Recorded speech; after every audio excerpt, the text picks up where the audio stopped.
Hello नमस्कार दोस्तों, YouTube channel पर आपका स्वागत है। दोस्तों आज हम पढ़ेंगे 11th क्लास का चैप्टर फर्स्ट, जो अच्छे तरीके से आपको बताऊंगा संविधान के बारे में। ठीक है, नो प्रॉब्लम। ठीक है, वीडियो को पूरा देखो। ओके, तो शुरुआत करते हैं। संविधान का अर्थ, संविधान क्या है। देखो, संविधान क्या होता है। ठीक है, सिंपल सी बात है। संविधान में अगर अच्छे तरीके से समझाऊं तो क्या है, डेफिनेशन बाद में देखेंगे। इसके पहले देखिए, संविधान एक किताब है। क्या है? एक किताब, एक पुस्तक है। संविधान एक पुस्तक है जो देश को चलाती है। उस पुस्तक में कानून होते हैं, उस पुस्तक में लिखित, वो पुस्तक क्या होती है, लिखित होती है। सिंपल सी बात है। पुस्तक क्या होती है, वह पुस्तक लिखित होती है जो देश को सुचारू रूप से चलाती है। उसमें नियम होते हैं। नियम भाई, ये रूल के हिसाब से देश चलता है, ना कि बिना रूल के। ओके, और उसमें सभी की पावर दे रखी है, पीएम की, सीएम की, ठीक है, डीएम की और राष्ट्रपति की, सभी की इसमें पावर दे रखी है। अब बात कर ले डेफिनेशन। देखो, अलग अलग डेफिनेशन होते हैं बहुत तरह की, कोई दिक्कत वाली बात नहीं है। ठीक है, इसमें बोला संविधान उन नियमों और सिद्धांतों के समूह को कहते हैं जिसके मुताबिक किसी देश का शासन चलाया जाता है। ठीक है, किसी में बुनियादी लिखा रहता है, किसी में बुक लिखा रहता है, किताब लिखी रहती है। ठीक है, ये मतलब नियमों और सिद्धांतों का समूह होता है जिससे शासन चलाया जाता है। सिंपल सी बात है। ठीक है, संविधान एक पुस्तक है, ये भी लिख सकते हो, और वह लिखित होती है, बाद में नियमों और सिद्धांतों से चलते हैं संविधान। ओके, बिल्कुल अच्छे तरह से क्लियर। अब बोलता है भाई, संविधान का क्या महत्व और क्या आवश्यक है, क्यों आवश्यक है। सिंपल सी बात है, अब पढ़ते हैं। संविधान का हर देश के लिए बहुत ज्यादा महत्व होता है और हर देश को संविधान की आवश्यकता होती है या जरूरत होती है, क्योंकि संविधान समाज को बुनियादी नियमों का समूह उपलब्ध कराता है।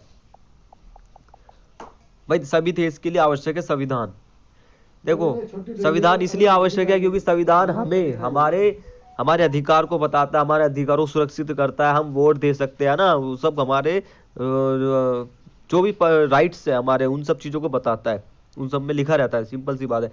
संविधान से ही हमें पता लगता है कि नागरिकों को कौन कौन से अधिकार दिए गए हैं और कौन कौन से हमारे कर्तव्य है। हमारी ड्यूटी क्या है, हम इस देश में रह रहे हैं, हमारी ड्यूटी क्या है, ठीक है, हमारे कर्तव्य क्या है और हमारे अधिकार कौन कौन से है ना। तो ये हमें संविधान से पता चलता है हमें। और सबसे बड़ी बात तो यह है, सरकार के द्वारा सत्ता के दुरुपयोग को रोकता है। मतलब कि सरकार की क्या पावर है भाई, डीएम की क्या पावर है, आईपीएस की क्या पावर है, सीएम की क्या पावर है, राष्ट्रपति की क्या पावर है, सभी की जो पावर होती है, उन सभी वो अपने ही पावर तक सीमित है। अगर वो अपनी पावर का इस्तेमाल इलीगल करते हैं या अपनी जो उसकी पावर ही नहीं है बेखामती में उसको यूज करते हैं, तो उसको दुरुपयोग करते हैं, तो उसको रोकता है। भाई, वो अपनी पावर का गलत उपयोग नहीं कर पाएगा। सिंपल सी बात, सुप्रीम कोर्ट है भाई, वो भी है, उनके पास भी पावर है। सरकार भी सत्ता का दुरुपयोग नहीं कर सकती है, अपनी मर्जी से सत्ता का इस्तेमाल नहीं कर सकती है। उसे संविधान के दायरे में रहकर ही काम करना पड़ता है। मतलब जो उसकी पावर है, पुलिस वाले की जो पावर है, वो अपने काम, वो उतने ही लिमिट्स की, जो लिमिट दे रखे वही काम करेगी। ठीक है, सभी की पावर है, वो अपनी पावर का इस्तेमाल करेंगे बस, उससे ज़्यादा नहीं कर सकते, लिमिट से ज़्यादा नहीं कर सकते, नहीं तो उनको आगे भुगतान देना पड़ सकता है। मतलब कि संविधान के अनुसार उनको जेल भी हो सकती है, बहुत कुछ हो सकता है। सिंपल सी बात है। अब करते संविधान का निर्माण। देखो, संविधान का निर्माण और संविधान की समिति, वो इसमें ध्यान रखना, आगे देखना बिल्कुल। संविधान का निर्माण, भारत का संविधान संविधान सभा ने बनाया था। एक संविधान सभा बनी थी, उसने उस बैठक में सभा ने भारत का संविधान बनाया। ओके, संविधान सभा की पहली बैठक 9 दिसंबर 1946 को हुई थी। भाई, ये पहली बैठक हुई थी और 1946, 9 दिसंबर 1946 को हुई थी। आजादी से पहली बैठक बन चुकी थी हमारी। डॉक्टर सचिदानंद सिन्हा को संविधान सभा का अस्थायी अध्यक्ष बनाया गया।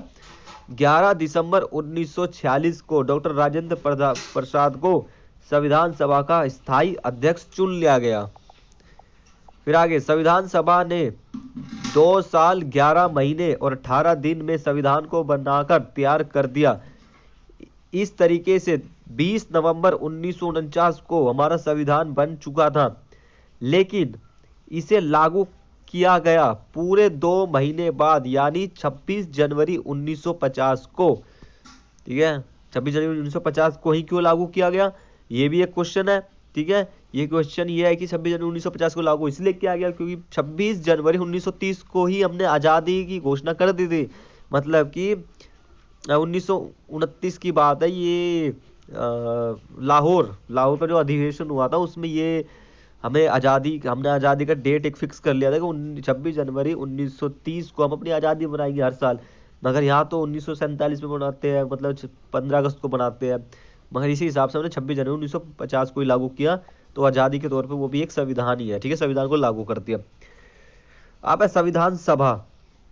संविधान सभा, अब हम जानते हैं कि संविधान सभा के बारे में, जनता के प्रतिनिधियों की ऐसी सभा जिसका निर्माण संविधान बनाने के लिए किया जाता है, उसे संविधान सभा कहा जाता है।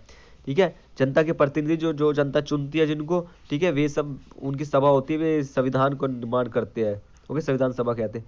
अब भारतीय संविधान सभा में कुल 389 सदस्य को शामिल किया जाना था, जिसमें से 296 सदस्य ब्रिटिश इंडिया से लिए जाने थे, ठीक है, ब्रिटिश इंडिया से लिए जाने थे, और 93 भारतीय रियासत से लिए जाना था। भारतीय रियासत का मतलब जो भारत के जो राजा हो गया, महाराजा हो गया, उन सब के, ठीक है। फिर आगे बोलता, लेकिन भारत के बंटवारे की वजह से संविधान सभा का पुनर्गठन करना पड़ा।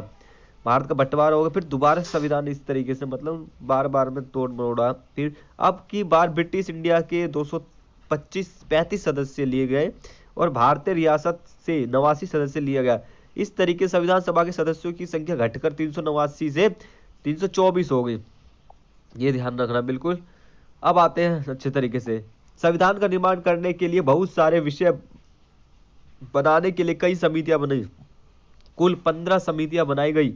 इन 15 समितियों के ऊपर 6 सदस्य और समिति बनाई गई, प्रारूप समिति, ठीक है। 15 के ऊपर कौन है, 6, ठीक है, 15 के ऊपर 6 राज कर रही है, ध्यान रखना। 15 समितियों को अलग अलग विषय दिए गए थे भाई, 15 समितियों को कि तुम्हें ये बनाना, तुम्हें इसके ऊपर रिसर्च करना, तुम्हें इसके ऊपर, ठीक है। संविधान बनाने के लिए प्रारूप समिति के अध्यक्ष थे डॉक्टर भीमराव अम्बेडकर। संविधान बनाने की जो प्रारूप समिति के जो अध्यक्ष थे, ये जो भी समिति है, ये सब जो समिति बनाई है 15/5 जो भी है इसके ऊपर 15/6, तो इनके अध्यक्ष कौन है, डॉक्टर भीमराव अम्बेडकर। इसको कार्यभार सौंपा गया भाई, तुम इसका अध्यक्ष समिति हो गए, ठीक है, तुम्हें देखना। 15 समितियों के सिफारिश के आधार पर प्रारूप समिति ने संविधान सभा का प्रारूप तैयार कर दिया और 4 नवंबर 1948 को इसे जनता के विचार के लिए छोड़ दिया गया। 1 साल के लंबे विचार के बाद डॉक्टर राजेंद्र प्रसाद ने, जो अध्यक्ष थे संविधान सभा के, देखो सभा और समिति में अंतर है, सभा और समिति का अंतर है। क्वेश्चन ये पूछ सकता है संविधान सभा के अध्यक्ष कौन थे, संविधान सभा के जो अध्यक्ष थे डॉक्टर राजेंद्र प्रसाद, और संविधान समिति के अध्यक्ष कौन थे, डॉक्टर भीमराव अम्बेडकर, ठीक है। संविधान समिति के जो अध्यक्ष थे डॉक्टर भीमराव अम्बेडकर, इस पर अपने अध्यक्ष हस्ताक्षर कर दिए गए और 26 नवंबर 1949 को इसको पारित घोषित कर दिया गया। लेकिन इसे लागू किया गया 2 महीने बाद, यानी 26 जनवरी 1950 को। हालांकि हमारा संविधान 26 नवंबर 1949 को ही बनकर तैयार हो गया था, तो ये मैंने पहले ही बताया, तो मैं 26 जनवरी 1950 को क्यों लागू किया गया।